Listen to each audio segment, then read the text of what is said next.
Hi. I'm sorry I've been away for so long. Okay, a lot's happened. My life's changed. Like, basically. I mean, my last time you saw me, I looked like this movie because it's a coming of age story, right? And everybody loves a good coming of age story. You know, you got your Stranger Things is your mid 90s is, your coming of age movies. A Goofy movie is a coming of age movie about black people. I don't care what nobody say. So it's very obvious to me that, I'm gonna look a little different now, right? It should be obvious to you. But I think what we can all gain from this is that, it takes time for people to grow and for people to change. And yeah, like life can be a little bit hard. Life can be hard sometimes. So yeah. But how are you doing? It's been a very long time, as I said, but I'm sure, the same amount of growing I've been doing, you've probably been doing the same amount of growing. So it's nice to see you again. No, really it is.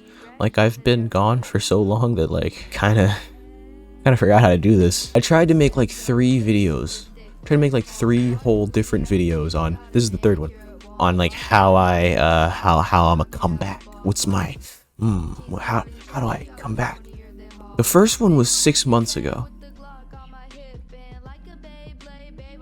Just let that sink in. It was 6 whole months that I don't know. I got focused on other shit, and then other things happened, and I got really depressed, and I got really like angry and upset with myself. And then I just completely forgot this channel existed, to be honest. For a very long time, I was just focused on doing stuff that I do outside of this, like, work, making other kinds of content, doing other kinds of art. I had some musical theater, some act, lots of stuff going on. But I never thought, let's go back to the YouTube channel real quick. So today, well, yesterday was the first time I thought about this channel in a minute, and I thought, yeah, I'm gonna do something with this thing. The video I was going to make before this one was gonna be much worse.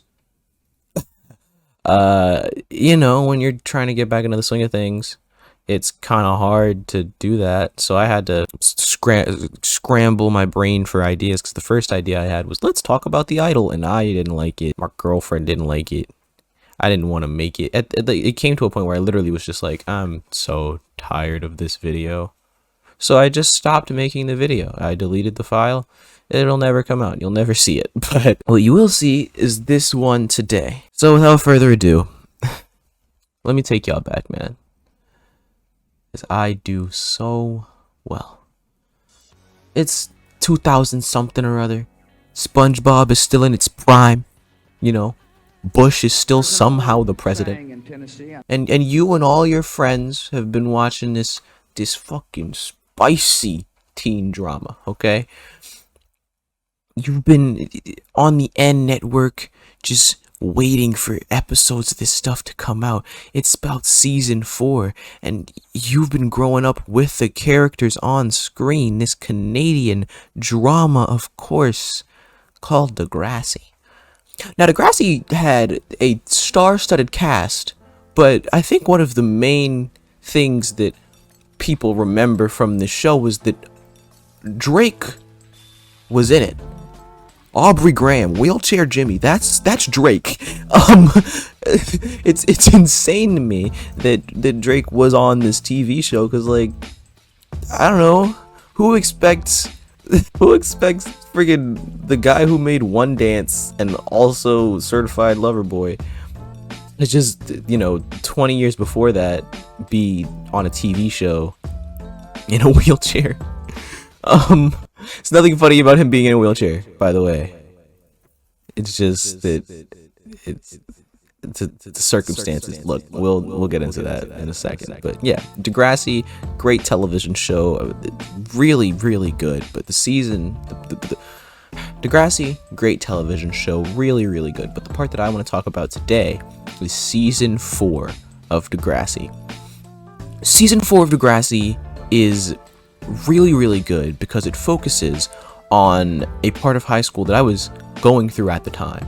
I was actively living through when I saw this, because obviously I wasn't around in 2004 when this came out. I wasn't there. I'm sorry. I'm a youngin', okay? I'm a baby. I wasn't there.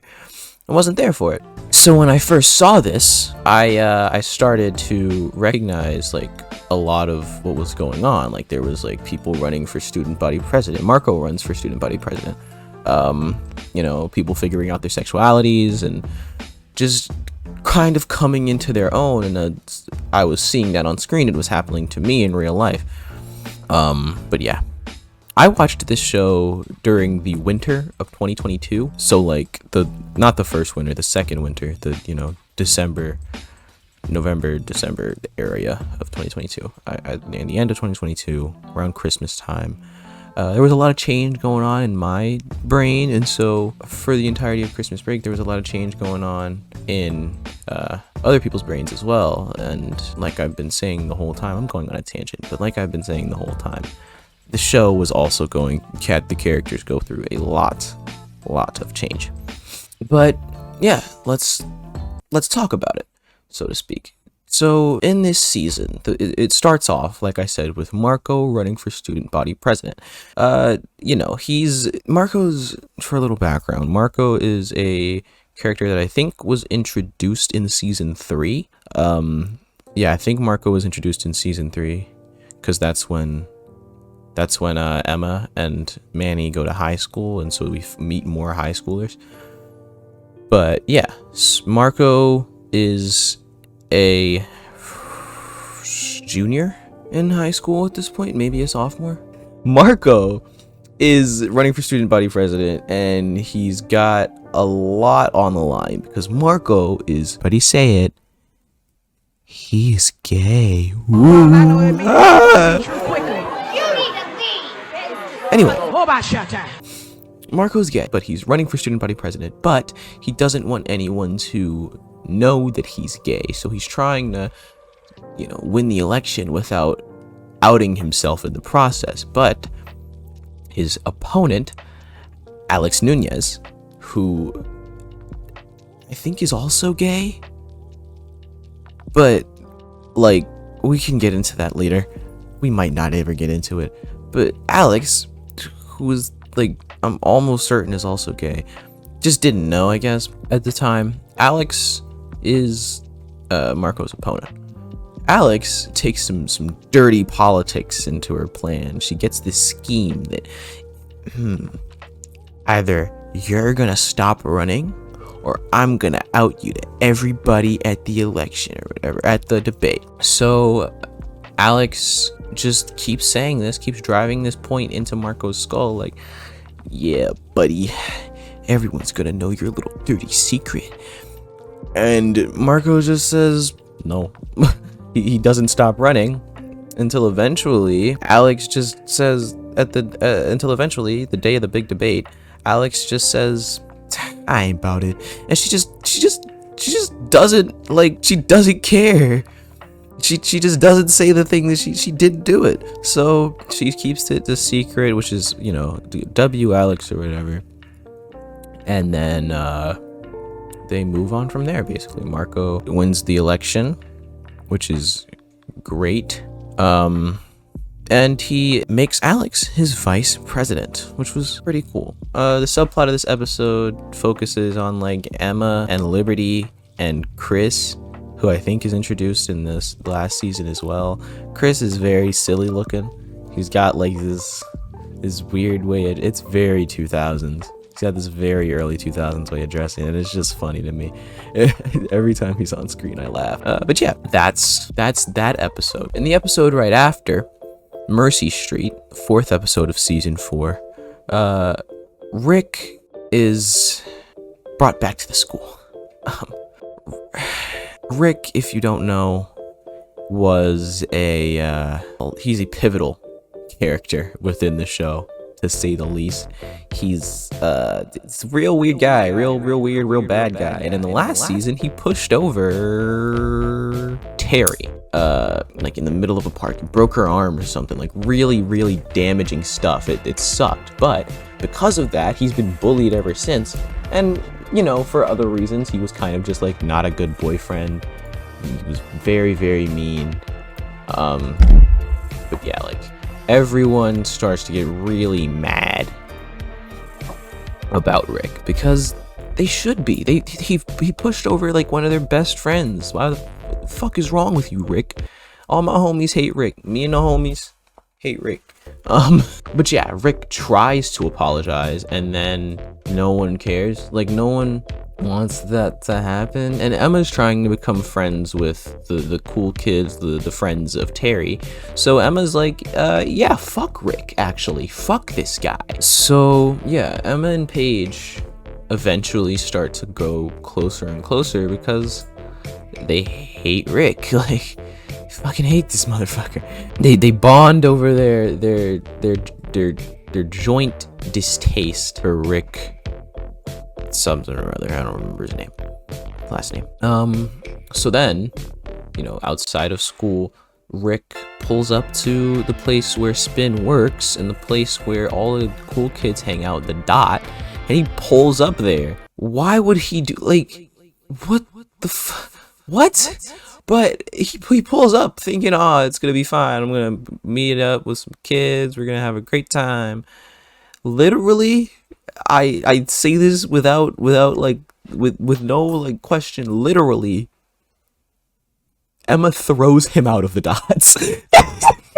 I pray to God I can find this clip because it is so funny to me.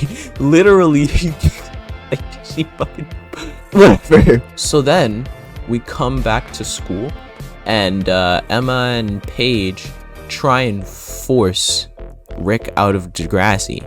They start a yellow ribbon campaign, which like that's about domestic violence, basically. And they target Rick and like outcast him, which they should, because he's a bad guy. But then few people try and like they start to bully Rick because of the campaign. They take it as an excuse to like bully him. It's really fucked up. But yeah. And then when Rick tries to donate $500, where the fuck did he get $500? What the hell is he, this guy? Is he dealing fucking coke on the streets of Degrassi? What the fuck? Anyway, Rick attempts to donate $500. Emma's like close to accepting it, and then Alex arrives and says, "Fuck no!" And she scolds both Rick and Emma. She's like, "Emma, what the fuck, dude? Why would you try and take that guy's money? What's wrong with you, man?" Whatever. So then after school that day, Rick pulls up to the Dot again. This time he's trying to like act all sympathy like, and is like, you know, I miss, you know, I'm sorry. I'm really sorry. I hurt that girl, Emma. Like, I really didn't mean to. And then Emma's accused of being Rick's friend. Immediately after that, Emma just starts fucking bullying him again. This show is hilarious. You gotta, if you haven't seen it, it's on HBO Max. Max is like, well, fucking HBO Max. It's just Max now. It's on Max. Max is freaking like $8 a month or whatever. If you can't afford that, I'm sure it's on somewhere that you can watch it for free legally. Wink wink, nudge nudge. But Emma like bullies the shit out of him, and then ow, my nose ring. Sorry, there's a new nose ring that should hurt like hell. But as Rick's leaving, after this, Rick just tries to leave. He's like, all right, these people obviously don't like me. I'm just gonna get the hell out of here. Rick tries to leave, and Emma trips him over, and he had a hot ass coffee in his hand. You know the McDonald's lady that sued them for like tons of money? Dude, Like, Rick trips, spills the coffee all over his body. Hilarious. Then Rick gets back up and and Jay, this greasy like criminal guy, takes him outside, talks to him, and then just fucking just decks him in the stomach. The bullying that Rick was going through at this, like, it was legitimately like problematic. It was. There's nothing that can excuse Rick from being a school shooter. Ever at all. There's nothing that can excuse anyone from shooting up a school, a place where children come to learn. He needed therapy, is all I will say about that. That man was very, very troubled and had some of the worst experiences of any high school student's life. He's still a bitch though. All my hate me say Rick.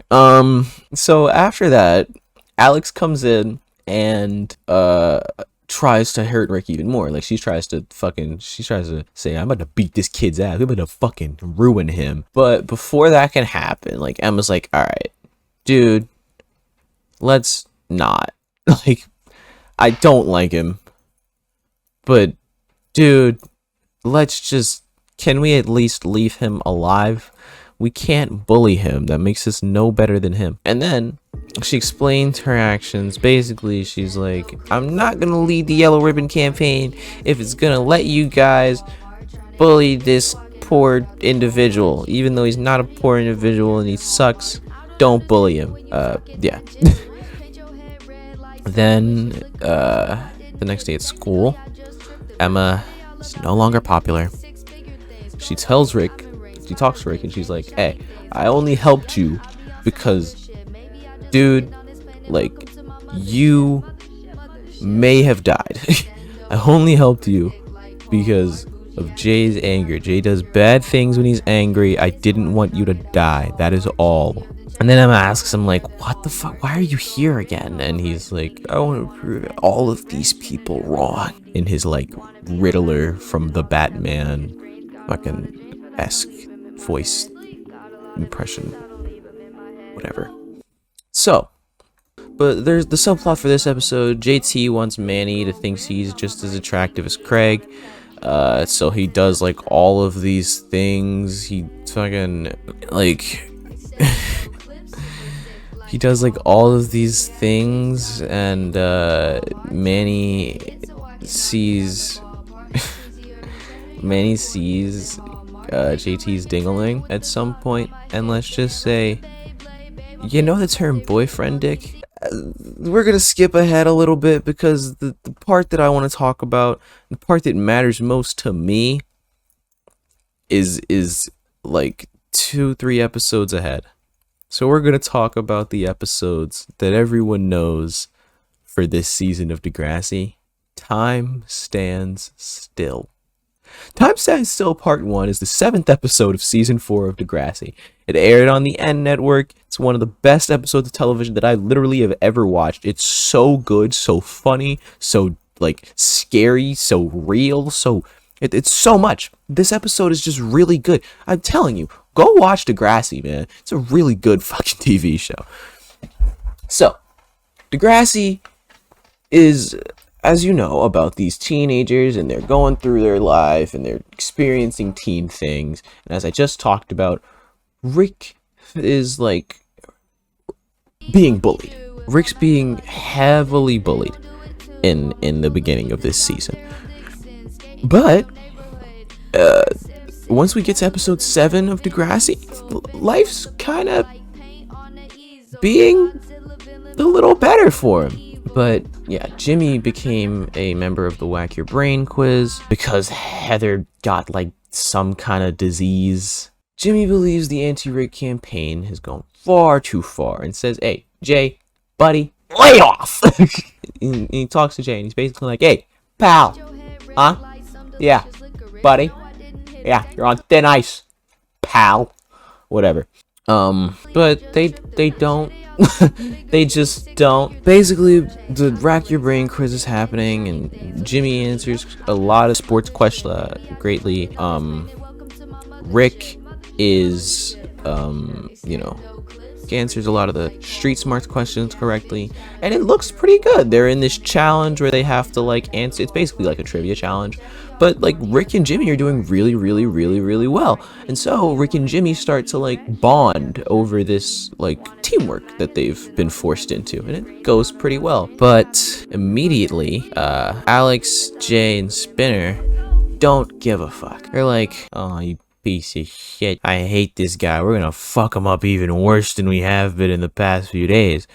So they drop yellow paint and feathers on the poor man. I have the picture. It is very funny again. This show is hilarious. But yeah, they drop the yellow paint, they drop the feathers, and it's horrible. Yeah. It's bad. I mean, Jimmy and Rick, they won the competition, but they lost. Rick lost his sanity at this point. We're getting into the part where the episode gets a little more serious, where the show gets a little more serious. So my little jokey, wacky, goofy, goober tone and probably the style of editing will change here, just because I don't think it's the best to cover this with the tone that I normally cover the rest of the things I talk about. Okay? Cool. If you don't want to hear about this part, basically just skip to here, I think, because I'll give a little TLDR rundown of what happens at that point. But yeah. So after this, after he's been like relentlessly bullied and publicly humiliated, Rick has this complex that like he needs to prove these people wrong. He needs to show that he's not to be messed with. He needs to show some thicker skin. Maybe just show some anger, some strength. Really let these motherfuckers know. And in that, well, actually, hold on. So in that, he storms off the stage. But Emma walks up to Rick and says like, hey, it's all right, man. Don't do anything rash. Don't make any rash decisions. It's fine. But then Rick grabs her by the back of the head and tries to kiss her. I guess he thought that she already liked him or something, but she didn't. She declines the kiss and she's like, dude, I only pitied you so that you could stay away. Then he fucking, in this horrible place after being rejected and publicly humiliated, he goes home to an empty house, sad, finds a wooden box, and inside said wooden box is a handgun. He removes his glasses, stares at the gun, and the episode ends. It's pretty fucking heavy. It's pretty heavy. Rick is very obviously like troubled, and I've said this earlier, but like he's obviously like going through some shit. It's no excuse, but it is interesting to study the brain of characters like this because, you know, it's fake. But yeah, Ricky understanding how he was feeling at that time, I'm sure that some of us can relate to the experience that he had where he was publicly humiliated, and how he felt during that time.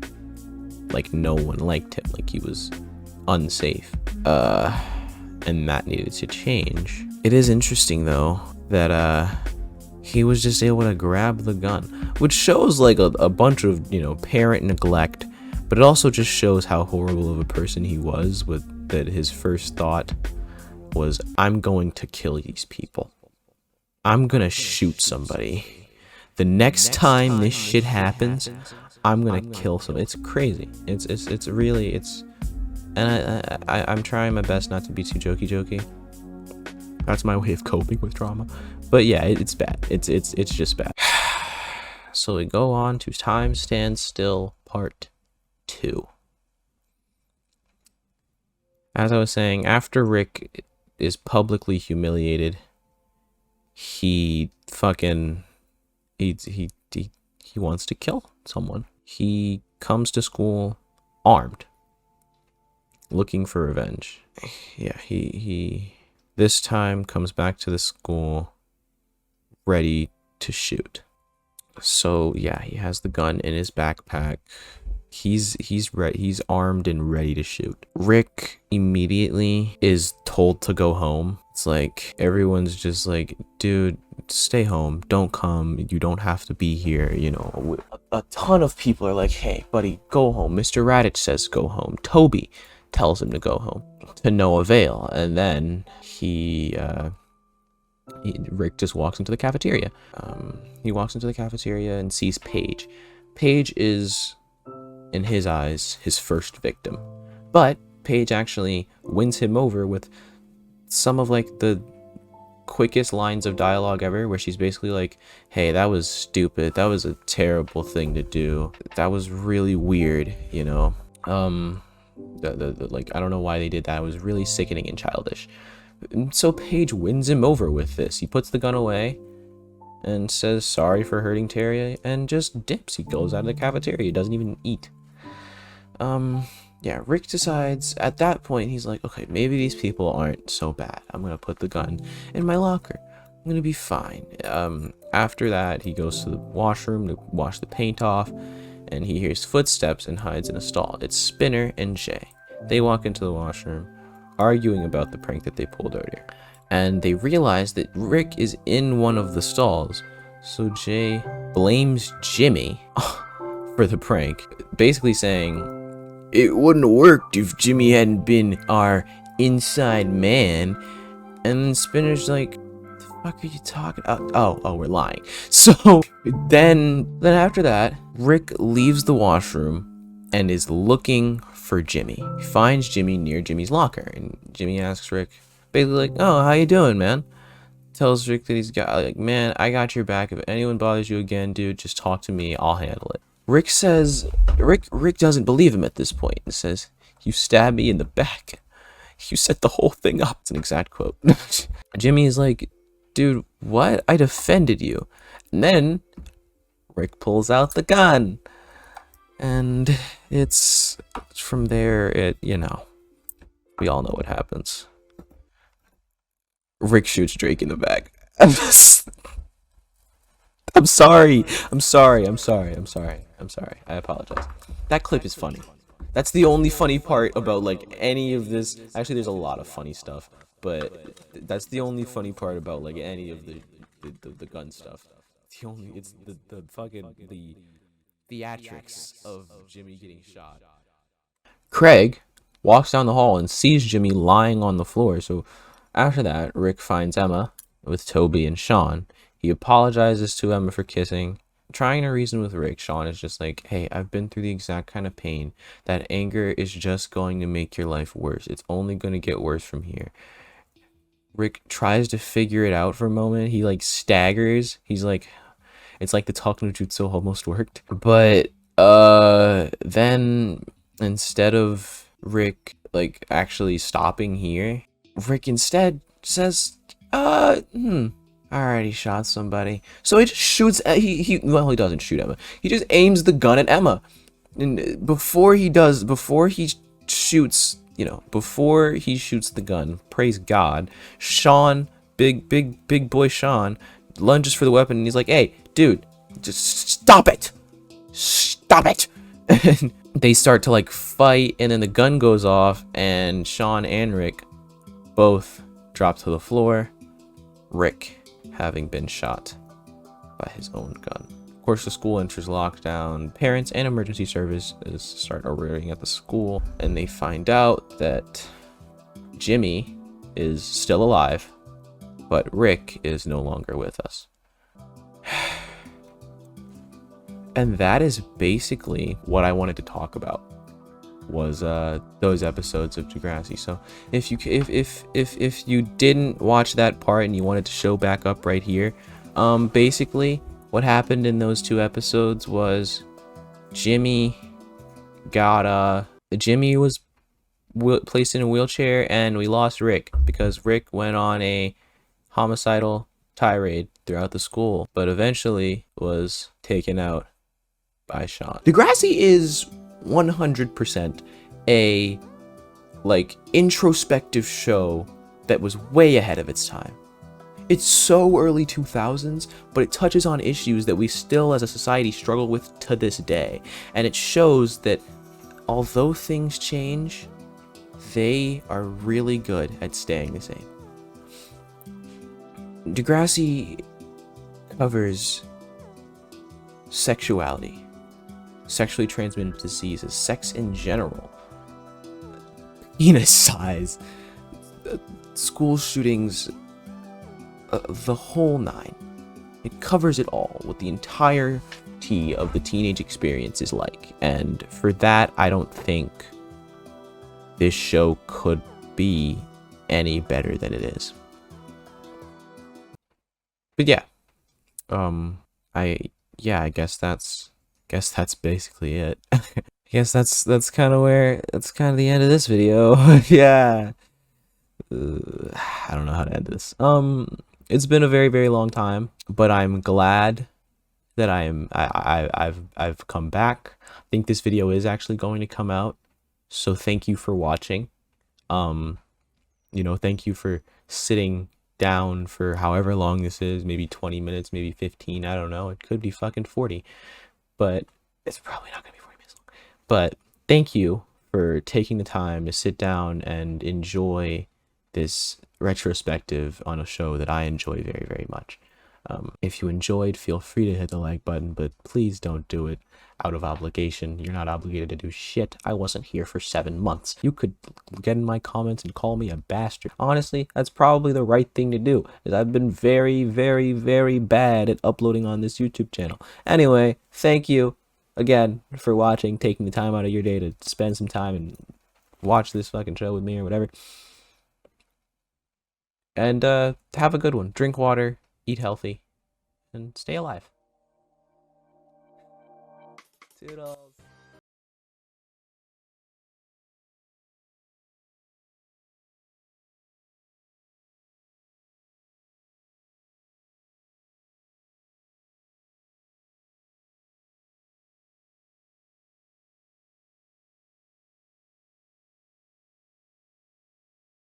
You'll be sorry.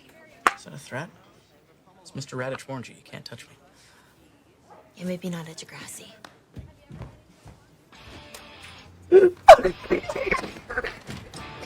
She just fucking throws them out. The reactions. This is my favorite part. Why would she look back like that?